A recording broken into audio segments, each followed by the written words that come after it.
The document I'll be reading from is a report by the Central Intelligence Agency from the Directorate of Operations.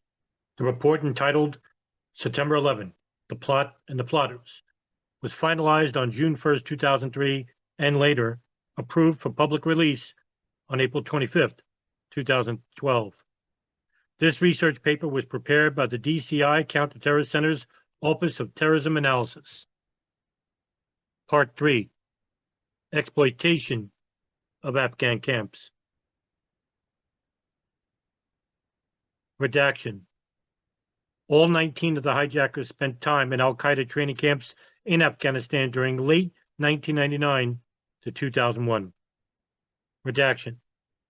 The hijackers traveled through one or more other countries before entering Afghanistan to disguise their destination. Several appear to have traveled to Afghanistan more than once, and except for the pilots, were there for visits of several months' duration. Hijackers Majid Muqid, aka Majid Makid, and Uthman al-Sistami, aka Satam al-Sistami, were in Afghanistan at least twice. Redaction.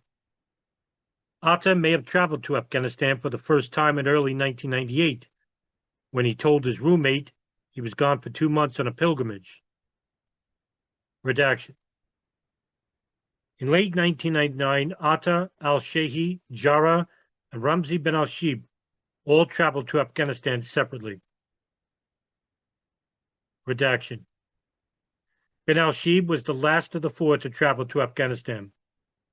Redaction.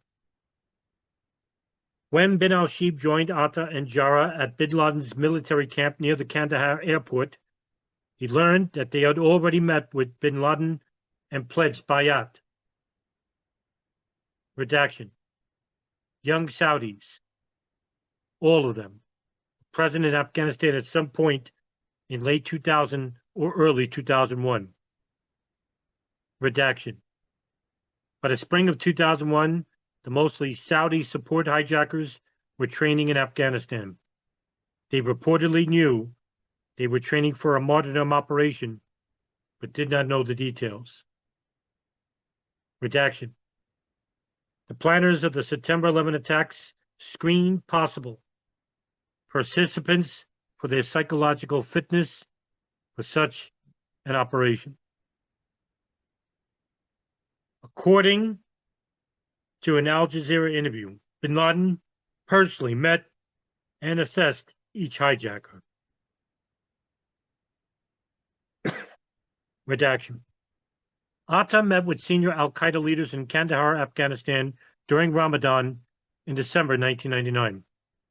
Atta reportedly met with people during this period and with bin Laden more than once, and met repeatedly with his lieutenants. Redaction.